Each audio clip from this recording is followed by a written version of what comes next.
Good afternoon, everyone. Sorry to be a couple minutes behind here. Thanks as well for everybody coming a little bit later than usual. I just came from the funeral, the extraordinary funeral, I have to say, for the late Senator Jerry Cardinale. Tammy and I were there, many legislative partners, Senator Tom Kaine, Assemblyman Bob Woth, both spoke, among others. It was a beautiful mass for a really good guy who was in public service for the right reasons, so please keep his wife Carol, they're by the way, married 62 years. Judy, I'm 63, so you could do the math. Carol and Jerry were married 62 years, 5 kids, 4 grandkids. Please keep them in your prayers. Joining me today is the woman to my right who needs no introduction, the Commissioner of the Department of Health, Judy Persichilli. It's a Wednesday, so we've got COVID-19 response medical advisor and former state epidemiologist. To Judy's right, Dr. Eddie Bresnitz. Great to have you both here. To my far left, another guy who needs no introduction, the Superintendent of the State Police, Colonel Pat Callahan. By the way, Pat, you had 6 colleagues who were extraordinary pallbearers for Senator Cardinale today. Thank you for that. And we're also welcoming the gentleman to my left, the newly confirmed Secretary of Higher Education, Dr. Brian Bridges. And again, congratulations, Brian, to you and your confirmation. We also have the Deputy Secretary, Diana Gonzalez, with us, an old and close friend and a great leader in her own right, so thank you.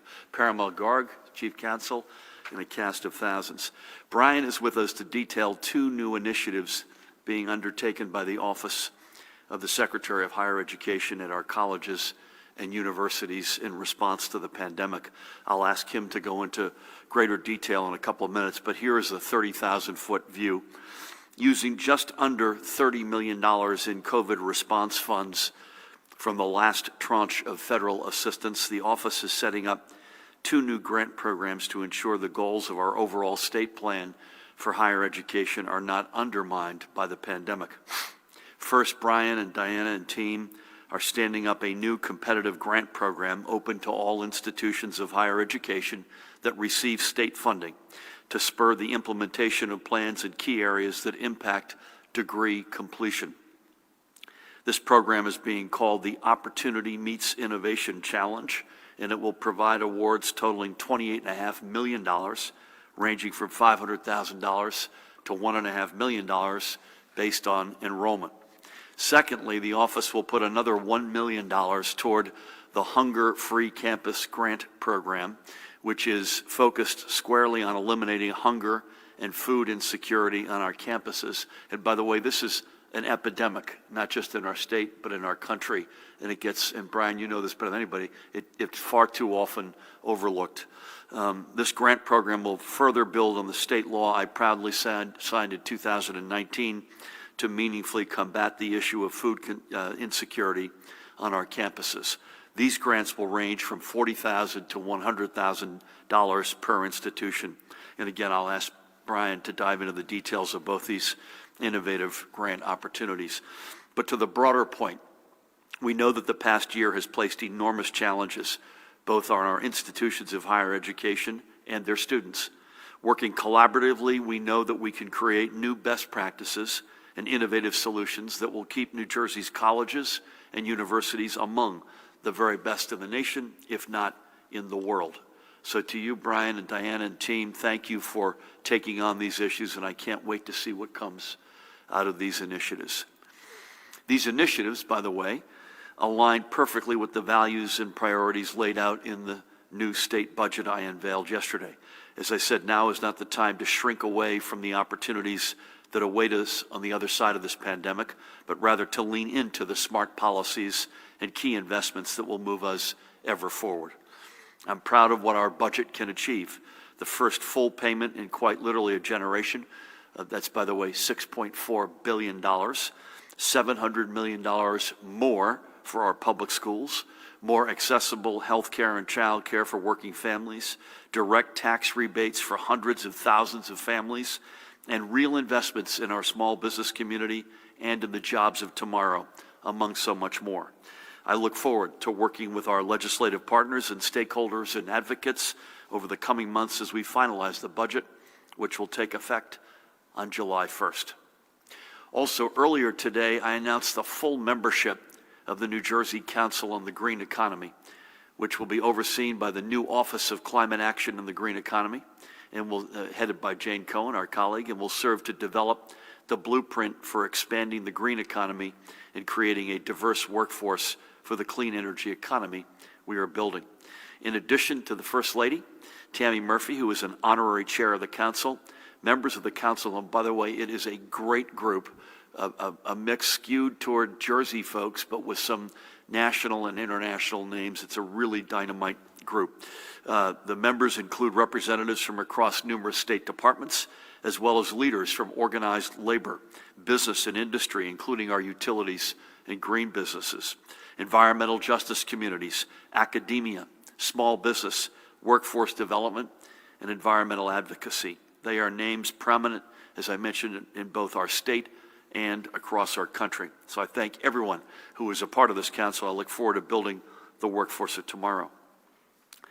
With that, let's keep moving forward with a look at our latest numbers. Start with vaccines.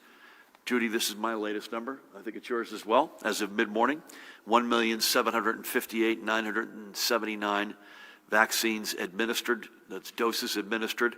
It's about 1.2 million first doses and more than 565,000 second doses. And as a programming note, on Friday we will be with you virtually at 1 p.m. unless you hear otherwise. We'll be welcoming Dr. Marcela Nunez Smith, the chairwoman of the White House COVID-19 Equity Task Force. She will join Judy and Pat and me on Friday, again, 1 o'clock, virtual. As you know, we have been working to ensure not just as efficient a vaccine program as possible, and we are quickly, as you can see, making our way to 2 million doses statewide, but also as equitable a vaccination program as any state in America.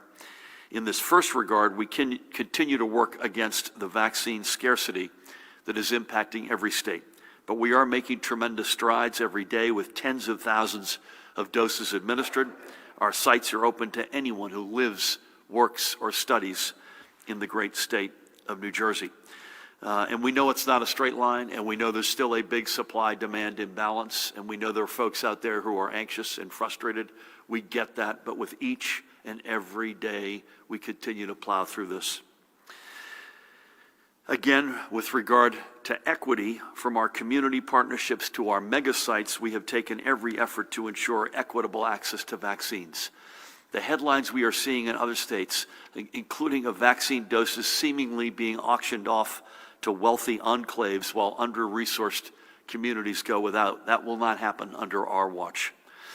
Our commitment to this, by the way, is evidenced by what we saw this morning. Judy and Pat and I were at First Baptist Church of Lincoln Gardens in Franklin Township with a dear old friend, Reverend Dr. Buster Soares and his team, as well as elected officials from Franklin, from the legislature, from Somerset County.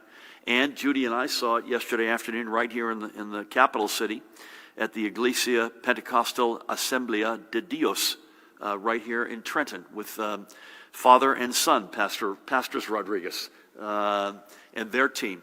And each of those visits were really moving. And you could see, slowly but surely the needle moving in the right direction as it relates to not just total shots, but equity.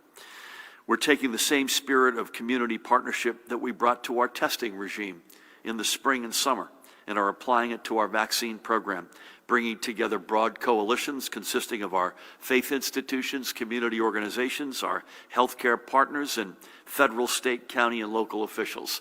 FEMA was with us both yesterday in Trenton and this morning in Franklin. And to that, we recently exceeded 500 total pop-up community-based testing sites since September. Local health centers, community centers, churches, each have been involved in the effort. This could not have happened without deep and meaningful community partnership. Moreover, we're not going to stop. This testing remains just as important a tool for defeating this virus as our ever-growing vaccine program. Testing gives us many of the statistics we need to track this virus, so we can work even more efficiently to stamp out hotspots before they become new flashpoints. So with that, today we are reporting another 2,661 positive PCR test results, an additional 785 presumed positive antigen rapid test results. Total number of reported test results reaching back nearly 1 year now is 775,386. That's more, by the way, than 8% of our total state population. The positivity, and I could have predicted this, Judy and Eddie, as sure as we're sitting here, for the 20,993 PCR tests recorded last Saturday was, not surprisingly, up 10.7%. We've said it here before.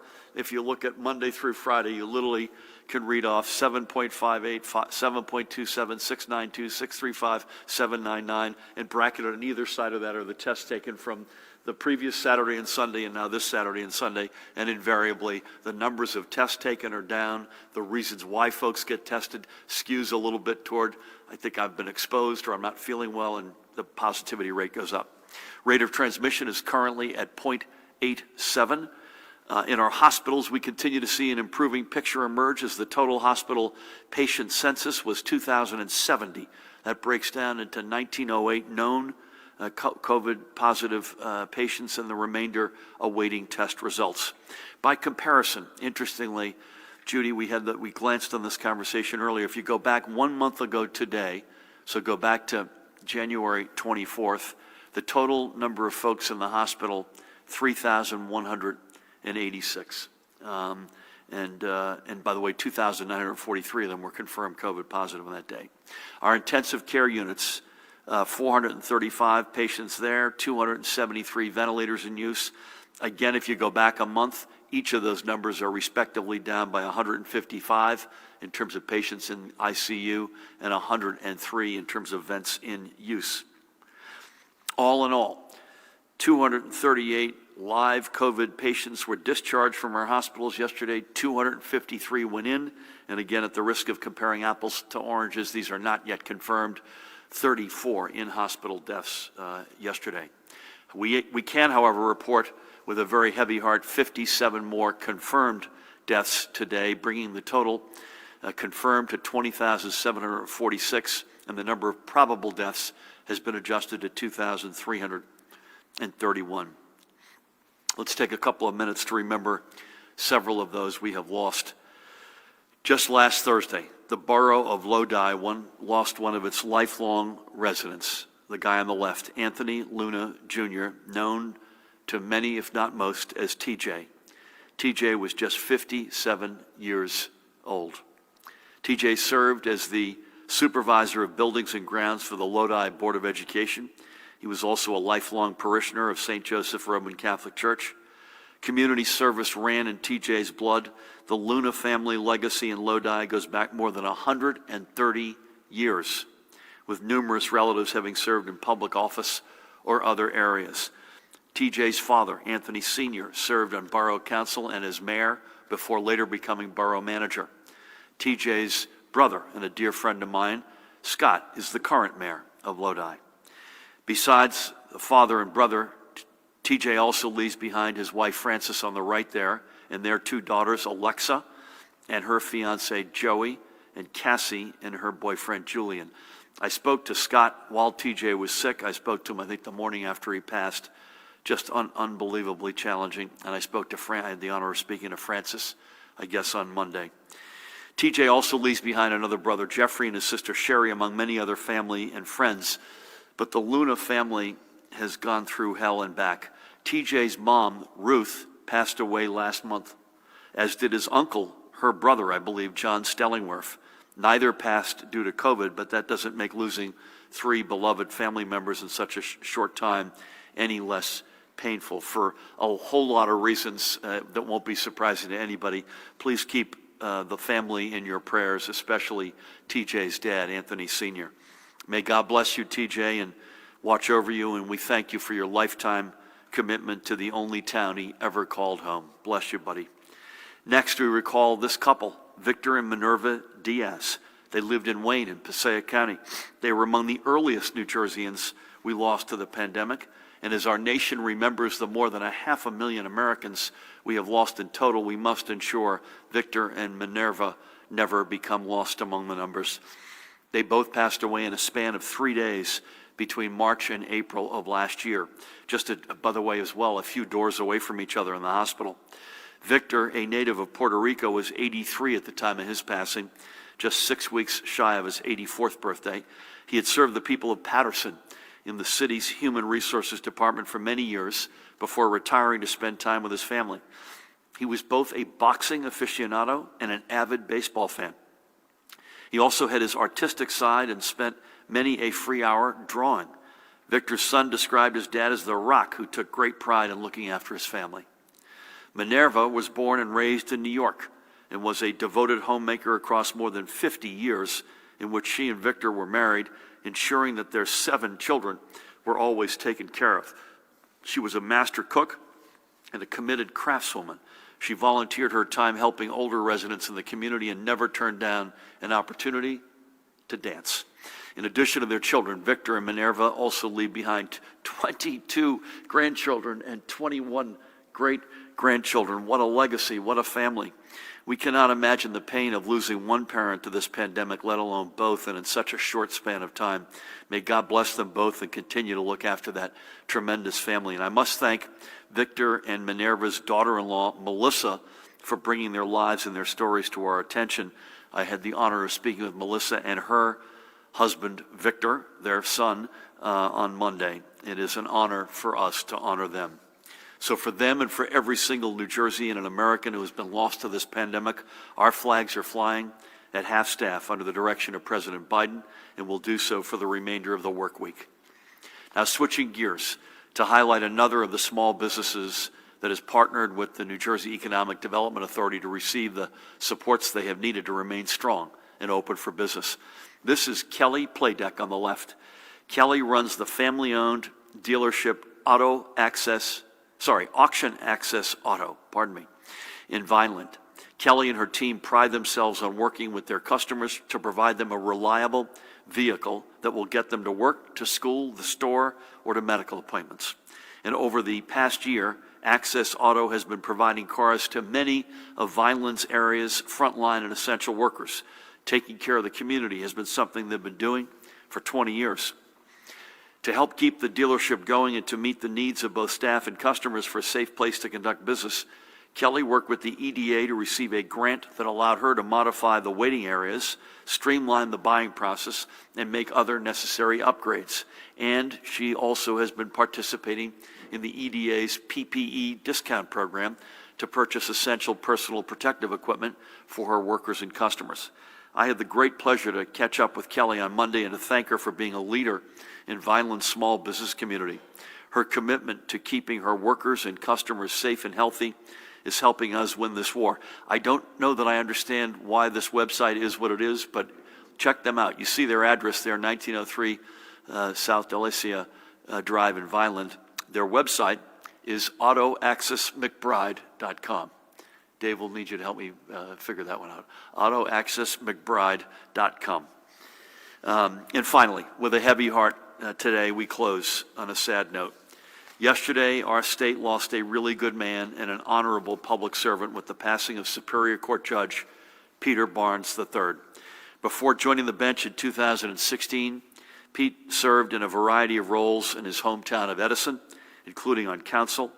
In 2007, he was selected to fill a vacancy in the General Assembly and to fill the seat that had been held by his dad, Peter Barnes Jr.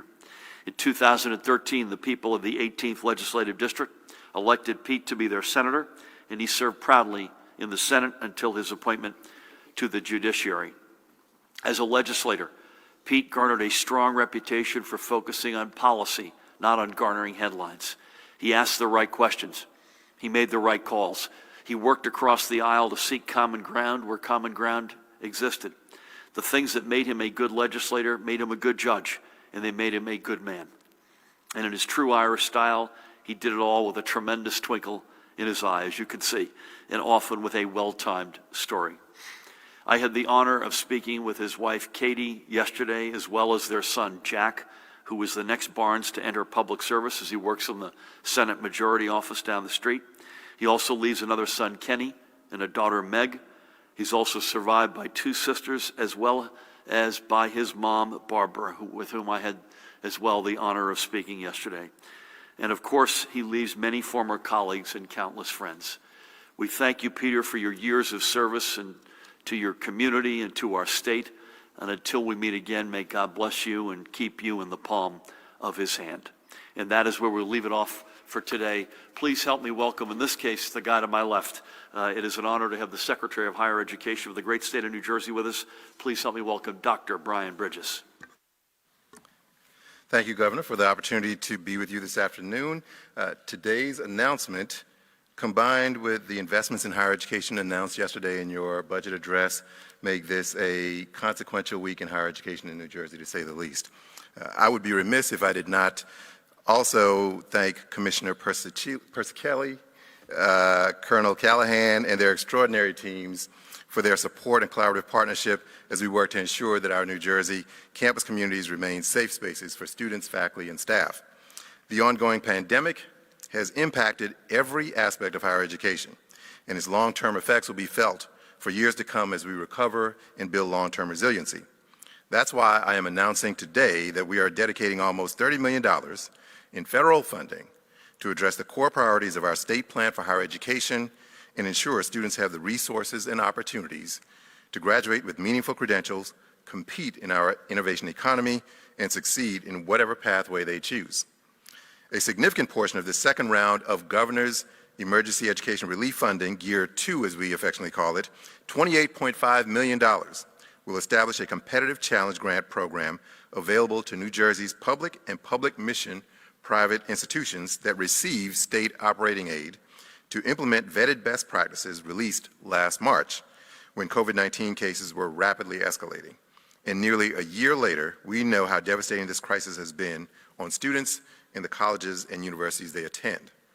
Grant initiatives will help institutions develop system-wide reforms that pave the way for long-term progress in achieving our goals, and will also help New Jersey achieve its educational attainment goal of 65 by 25, or 65% of working-age adults obtaining a high-quality degree or certificate by 2025.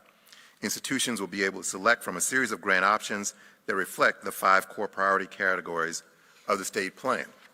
Examples include funding for launching student entrepreneurship programs to spur innovation right on our campuses. Or imagine developing a program to ensure students from disadvantaged backgrounds get early exposure to college and ensure they succeed in their academic pursuits.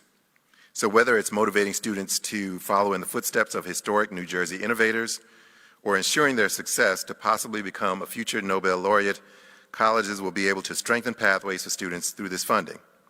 Institutions will be able to apply for a number of these categories and develop a strategy that works best for their campus needs. The Murphy administration recognizes that students are juggling a great deal and should not have to worry where their next meal is coming from and how they're going to pay for it. To help colleges address these realities, our legislative partners put forth the Hunger-Free Campus Act bill that Governor Murphy signed into law in May 2019, and this funding establishes a grant program to address food insecurity among students enrolled in public institutions. Another $1 million in Gear 2 funds will be awarded to public institutions to help foster innovative ways to combat food insecurity among their students and strategize long-term solutions. This funding is only available to public institutions that receive the Hunger-Free Campus designation. Eligible institutions can use the funding to advance the work they are already doing in this area, including improving campus food pantries, conducting more robust student hunger surveys, and increasing students' awareness of SNAP resources, for instance. This second round of GEAR funding is in addition to the more than $68 million that was made available to public institutions the first time around through the Federal CARES Act. New Jersey was among the very few states who dedicated its first round of GEAR funding entirely to the higher education sector. So when you combine the monies from the Higher Education Emergency Relief Fund, Coronavirus Relief Fund, and GEAR funds, more than $1 billion in federal funding was made available to our institutions over the course of this pandemic. And through this funding, we remain committed to ensuring students have equitable access to post-secondary education now and in the future, and are equipped with the supports needed to succeed and graduate. We look forward to continuing to explore innovative ways to strengthen higher education in the state I want to thank you, Governor Murphy, for your commitment to ensuring New Jersey students are given equitable opportunities during this unpredictable time. Brian, thank you. Just as we saw last week with Angelica Allen McMillan, our colleague who oversees the Board of Education, we're trying to do things, whether it's pre-K through 12 or in this case in higher ed, in a way that is nation leading, that is ahead of the pack, as it were, and to basically put accelerant into the challenges that we have to get them solved as fast and as completely as possible. So thank you for your leadership. Diana, thank you for yours as well. Very exciting. Great to have you with us. With that, please help me welcome the woman to my right, who needs no introduction, the Commissioner of the Department of Health, Judy Persichilli. Thank you, Governor. Good afternoon, everyone. This week, as the Governor mentioned, I had the opportunity to join the Governor at 2 of our vaccination sites that are part of the new community-based vaccination partnership launched earlier this month to provide equitable access to the COVID-19 vaccine to underserved communities throughout the state. Last evening, we visited the Inglesia Pentecostal Assemblies in Trenton, and this morning we joined Reverend Soros at the First Baptist Church of Lincoln Gardens in Somerset. The community-based vaccination partnership, which also includes sites in Elizabeth, Vineland, and Patterson, will vaccinate 15,000 individuals throughout March. These cities are strategically selected as they have been disproportionately impacted by COVID-19 and are among the most diverse or challenged, socioeconomically challenged communities in our state. During the visits, we talked with members of the Latinx and African American communities who have been hit hard by COVID-19. Their eagerness and their appreciation to receive the vaccine was truly moving. Bringing vaccine directly to their congregations is critical given the many barriers to care these communities face. Each site will vaccinate approximately 1,500 people per week over a 2-week period, followed by a return to administer the second doses. The sites are supported through a partnership of the Department of Health, the New Jersey Office of Emergency Management, the Federal Emergency Management Agency, and the U.S. Department of Defense, in addition to the local faith leaders, nonprofit organizations, local officials, and health departments. This initiative is part of our efforts to expand access to the vaccine to those disproportionately impacted by COVID-19. In addition to the community-based vaccination programs, the Department of Health has developed a vulnerable populations plan that was modeled after the same strategies we used to ramp up COVID testing in our urban centers. As part of our vulnerable populations vaccination plan, community health workers will work in partnership with community centers, senior centers, and churches to address concerns about vaccine safety and help people schedule vaccine appointments. We expect the opportunity for everyone to get vaccinated to increase as the vaccine manufacturers have committed to increasing production of these doses. Additionally, this Friday, the Vaccines and Related Biological Products Advisory Committee, VRBAC, will review data on Johnson & Johnson vaccine and make its recommendations to the Food and Drug Administration. If the J&J vaccine is authorized for emergency use authorization, this will also boost the supply of available vaccine in the coming weeks. In the area of long-term care, yesterday, and this is good news, the department notified facilities in 7 counties that once they meet certain requirements and attest to them, they can restart indoor, socially distanced visitation by appointment because they are in a region with moderate COVID activity over the past 2 weeks. As you may remember, the department uses a COVID activity level index known as CALI to determine the level of COVID activity in a region, and that color-coded level determines if a facility is able to allow indoor visitation. This follows the CMS requirements for indoor visitation. The counties where facilities have met the requirements to allow for indoor, yet socially distanced visitation as of February 13th are Hunterdon, Mercer, and Somerset counties in the central west region of the state, and Burlington, Camden, and Gloucester and Salem in the southwest region of the state.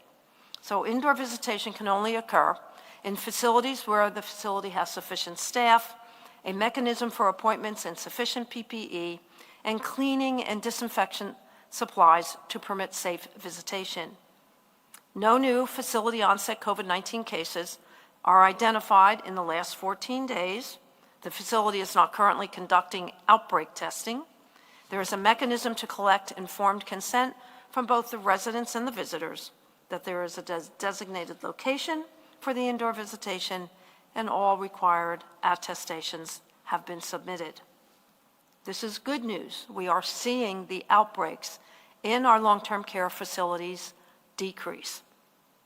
Moving on to my daily report, as the governor shared, our hospitals reported 2,070 hospitalizations with 435 individuals in critical care, and 63% of those critical care patients on ventilators. However, there are 9 new reports of multi-system inflammatory syndrome in children. Right now, there are 104 cumulative cases in the state. The children affected have either been tested positive for COVID-19 or had antibody tests that were positive for COVID-19 exposure within 4 weeks prior to symptoms. Fortunately, in New Jersey, there are no new deaths reported at this time. 2 of these children are currently hospitalized. The breakdown of race and ethnicity is as follows: white, 23%, black, 25%, Hispanic, 42%. 39 of the cases are in Hispanic children. Asian, 4%, and other 8%. There are 2 new confirmed cases of B.1.1.7 variant in the state. There are a total of 55 reported cases of this variant. The governor reviewed the new cases and deaths in terms of race and ethnicity. For the deaths, white is 55.6%, black 16.6%, Hispanic 18.8%, Asian 5.1%, and other 3.9%. At the state veterans' homes, fortunately, there are no new cases among residents.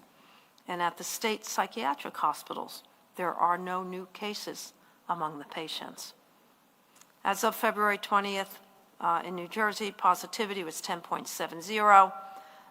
The northern part of the state, 11.19%, central, 11.06%, and the southern part of the state, 8.70%. So that concludes my daily report. Stay safe. Please continue to mask up, social distance, stay home when you are sick, get tested, and remember, for each other and for us all, please take the call and download the COVID Alert NJ app. Thank you. Judy, as always, thank you. Again, I said this earlier, you've said it many times, there remains without question a supply-demand imbalance, but it feels like the ground is beginning to shift potentially into a better place. And we've had incremental improvements. The Biden team have done a great job, I believe. I think you join me in that. But you look at, I guess, Eddie, it was the FDA that puts this out. They revealed the paperwork behind the Johnson & Johnson application. Yeah, it was posted this morning around 8 o'clock. I had this is a printout of the FDA review. Yeah, I already read my version. I'm sure you did. Yeah, it's quite detailed. Oh, sorry. It's got a lot of great information there. Anyway, their advisory committee is going to review it formally, publicly, online. You'll see it on Friday. On Friday, right? I can't imagine that the FDA won't issue a EUA by Saturday, and then the Advisory Committee on Immunization Practices, which advises the CDC, actually has an emergency meeting on Sunday and Monday. So we expect to see their recommendations on the same data set by the end of Monday, and then the CDC will issue its guidance. That triggers a number of things and we're anxiously looking to see what kind of recommendations they make on using this particular vaccine, given its attributes, compared to the Moderna and the Pfizer vaccines, because they are different. Yep. And you've also got, with Moderna and Pfizer, you've got 2 other headlines popping. One is they've committed to more manufacturing. And secondly, now there's a buzz out there that the feds may be considering Pfizer as a one-shot, non-cold chain storage alternative, which, again, if any of that comes to pass and they continue to be as efficacious, those are game changers, potentially, right? And remember, we talked about things changing in March. March is Monday. So this is, it is upon us. This is not sort of some theoretical time down the road. This is 5 days from now. So thank you both. Pat, it's a beautiful day outside, so we can take weather off the list. I hope at least for a few days. Anything you got on compliance and other matters? And again, your colleagues were extraordinary at Jerry's funeral as honorary pallbearers. Please. Thanks, Governor, and we were certainly honored and humbled to be asked to be a part of his tribute. With regards to compliance, just 2 issues to report since we last met. Police responded in Newark to a grocery store where the employee refused to wear a mask. She was cited, and in East Orange, police responded to a party with 100-plus people, and that party organizer was subsequently cited. And yes, Governor, I think the next 10 days, from all accounts by the National Weather Service, show that there's no snow in order. Some rain this weekend, but hopefully a lot of this snowpack's going to melt down over the next 10 days. That's all I got, Gov. And in the category, be careful what you wish for. With the sunshine and rain, we probably have some risks of some flash flooding, which folks need to be, particularly in the low-lying areas, be mindful of. Thank you for that. So again, tomorrow we'll be with you virtually. I'm going to be on the road. I'm not sure I'll be on the road in time to have the COVID numbers overnight, but obviously if I do have them, I will faithfully report them. Otherwise, we'll be with you electronically. And Friday, by virtue of the fact, among other things, that we've got the White House equity vaccine head, or I should say COVID equity head, with us. We will be with you virtually and at 1 o'clock unless you hear otherwise. With that, let's start with Alex. Is that you? How are you? Good. I know the J&J vaccine was mentioned earlier, but how soon could we have it in the state? And what does that mean for expanding vaccine locations to doctors' offices and others? Governor, how close are you to increasing indoor dining capacity again with no uptick since the 35% change went into effect? And would 50% be the next step? And last question, according to the latest CALI report last week, the Southeast region was also considered moderate risk. Why didn't the long-term care visitation change also apply to those 3 counties, Atlantic, Cape May, and Cumberland? I will start on a couple of comments, and I think Judy Turner to you, if that's okay. J&J is a potential game changer. There's no question about it in 2 respects. How soon? My guess is within the first week or 2 of March, but again, the first week is next week, so I'd probably point you to the second week if they get, they've already indicated that they've got some amount of supply ready to go. And again, Eddie's and Judy are the experts here, but assuming it's approved as a 1-dose vaccine with regular refrigeration, I can't say overnight you're in doctor's offices, but that gives you a flexibility, gives us a flexibility and an ability to get to hard to reach places that we just don't have today with both limited supplies and 2-shot cold chain storage vaccines. Chanel Robinson, dear friend and the director of the Somerset County Commissioners, made the point, Judy and Pat, with us this morning, that you've got homebound people that right now are out on the outside looking in. That's a great place where you could envision the J&J vaccine making a difference. Indoor dining, I would guess, and Judy has to give the holy water on any moves we make, and Eddie and the team, but my guess is the next move probably is from 35% to 50%. That will be my guess. I don't know when, but if the numbers keep getting better, it'll be sooner than later. And again, I've said this recently, and Judy, if you see this differently, or Eddie, correct the record, but for the variants, it would be even sooner, and maybe even more significant. But we're keeping a weather eye because of the much higher transmittable realities or aspects of these variants. Anything you want to say in either of the J&J, indoor dining, and the calorie report under the Southeast region is above my pay grade, so I got to turn to you for that one. The calorie reports they're posted, by the way, on our website, so I recommend you to look at that, and you can actually see the progression from red to yellow. You have to be in yellow. There's 3 indicators that are looked at: cases per 100,000, positivity, and I forget the third one, but it's all laid out on the website. And when you move to yellow, if you're in yellow for 2 weeks and the positivity is 10% or lower, you can open up visitation. So I think that's the answer to the specific question. Same color, but it hasn't matured enough. Does that make sense? Yeah. Okay, thank you. Dustin, good afternoon. Good afternoon. How many nursing home residents have gotten both vaccine shots, and what percentage of that is of the entire nursing home population? And as I understand it, the CVS and Walgreens vaccination programs in the long-term care facilities expire at the end of the month or soon. What's the plan to vaccinate in those facilities once that program does end? And on the budget, correct me on any of this, but it appears the $4 billion you borrowed is being used in the general fund for your budget plan for 2022. Why can't that be paid early, and what are the terms on interest and how long that will be paid back? When did you know your revenue projections were not as bad, and did you do anything to try stopping the borrowing? And how is this not a violation of the Supreme Court decision that said the borrowed money must be used to pay for only COVID-related expenses? Thanks.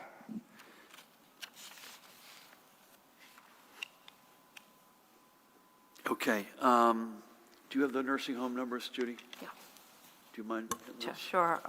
Nursing home numbers right now, total doses administered 232,627, residents 126,319, staff doses 106,308. That are the doses that are reported in Tiberius. In terms of the CVS and Walgreens, CVS reports total doses 157,442, Walgreens 75,185. Both of the pharmacies are significantly into their third clinics, and CVS actually has scheduled fourth clinic. Do you want those specific numbers, Dustin, of the clinics? Yeah. We can, yeah, I can show you after. It's a lot of numbers. Judy, I had thought that either you or Paramount, I thought the CVS Walgreens contract was going to get extended by the feds. There's a possibility it's going to get extended. I believe if they've not yet completed the minimum of 3 clinics, Yeah, no. my understanding is it gets extended. Do you have a different opinion of that? But we'll come back to you, Possibility of it. Dustin, on that one. Listen, I think the fact that I've presented a budget on the day that I presented it is a little bit like, first of all, I'm required to.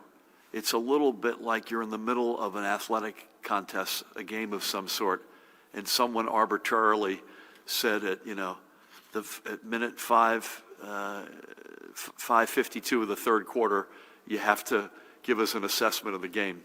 The jury is still way out on the impact of this pandemic on our fiscal reality. Did certain revenue sources come in better than we had expected? Yeah, they did. I heard the Fed chairman yesterday being very cautious about the economic outlook.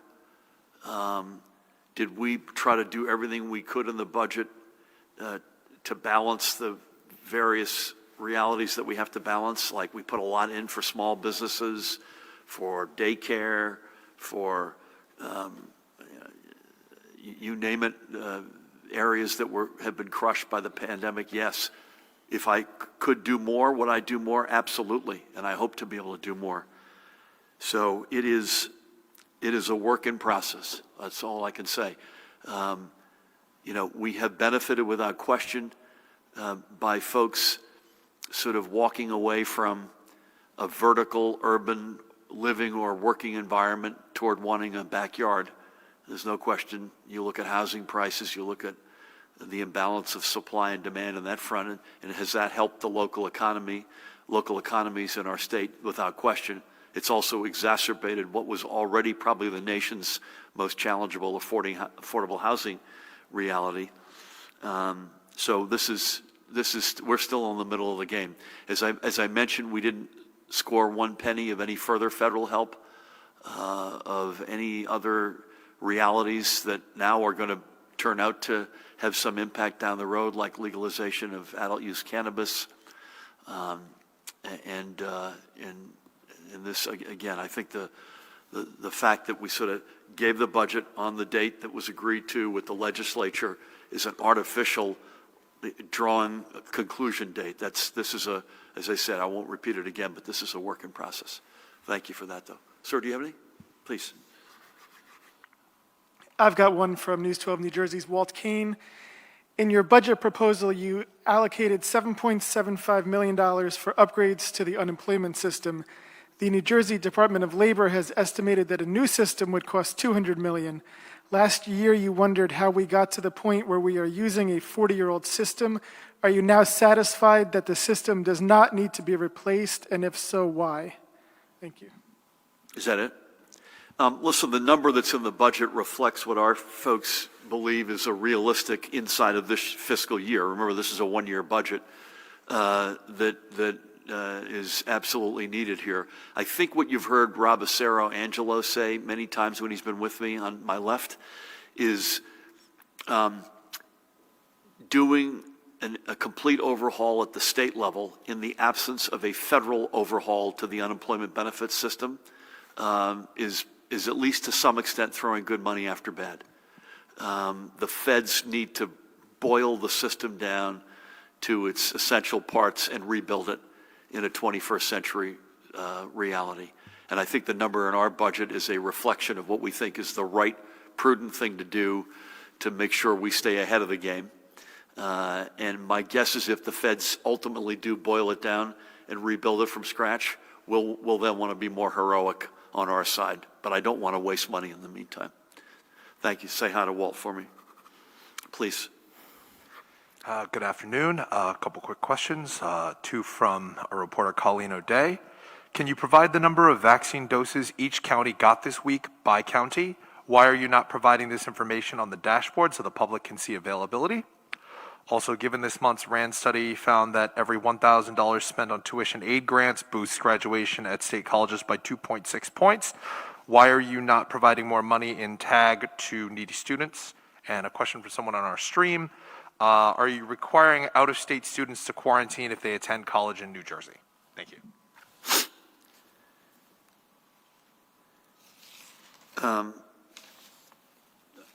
I don't have the county numbers with me. I'm not sure I'd sit here and go alphabetically through the counties, but I assume we can get to Colleen afterward. Judy, with the numbers, is that? Well, I mean, we can get it. I mean, it's the counties have all different number of sites. We post the number of sites in each county. So it depends, you know, there's the local health department, there's the federal retail program, there's the FQHCs, there's the hospitals, there's some medical practices, there's the mega sites, there's the pharmacies. The psych hospitals get some, public health clinics, universities, urgent care. I mean, it just... I withdraw the suggestion. However, I mean, having said that, I think, Mahan, if you got like Mike Delamater to follow up with Colleen, just to give her some sense of the dynamic at the county level, that might make sense. Does that sound okay with you? Sure. But again, for instance, I'll just pick Bergen, for instance.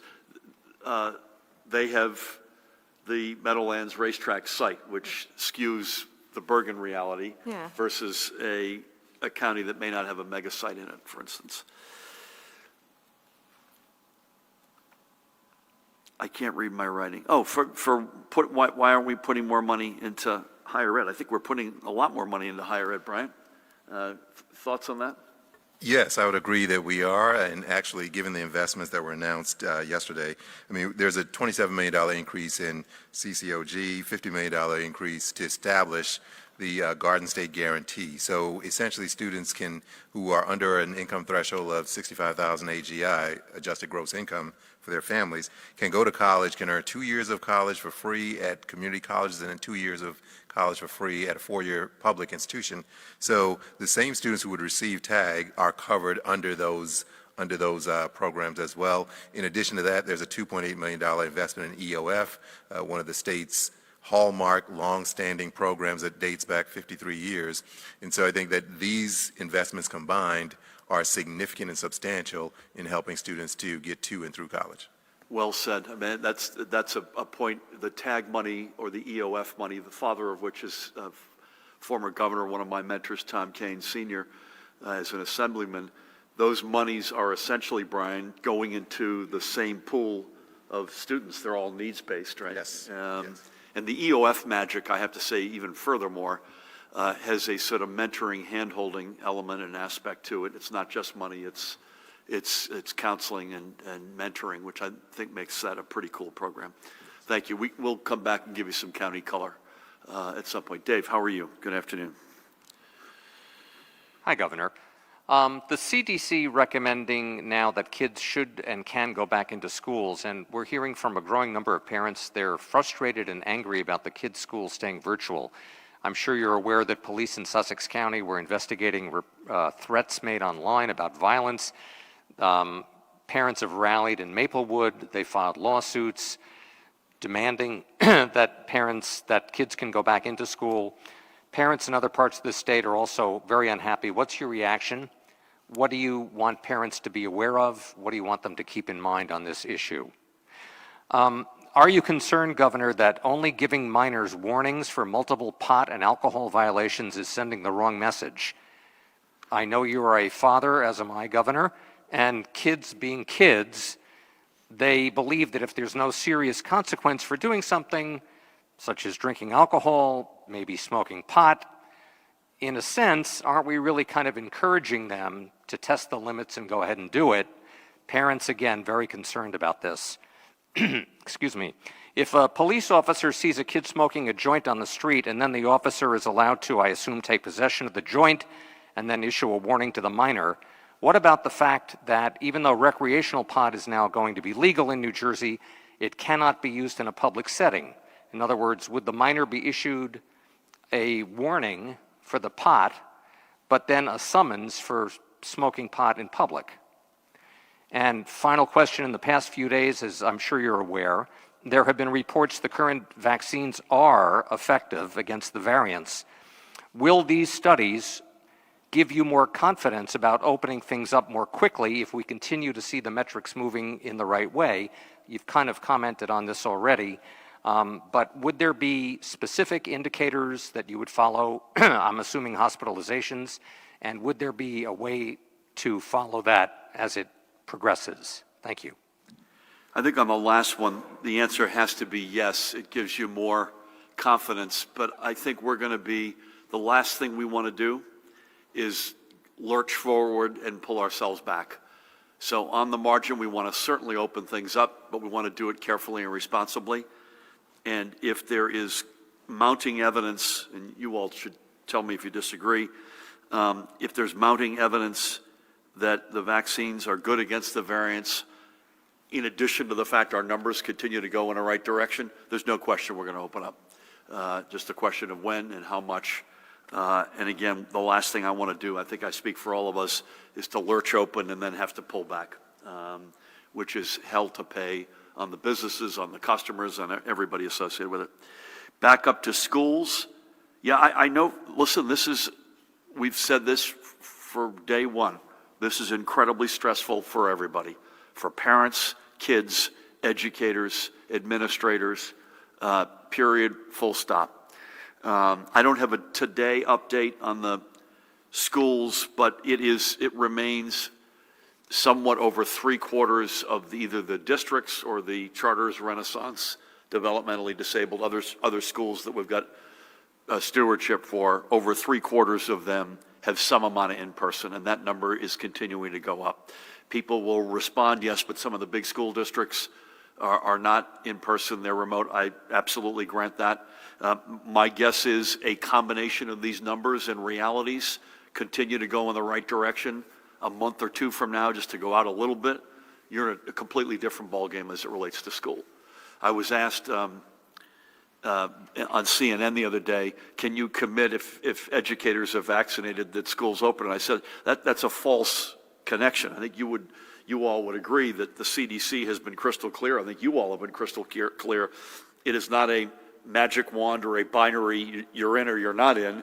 It is a very positive step, in fact, a data point to have at your disposal if you're able to vaccinate, and I hope we can vaccinate educators sooner than later. But I don't blame anyone for their frustration and stress, and it's legitimate on all sides of this.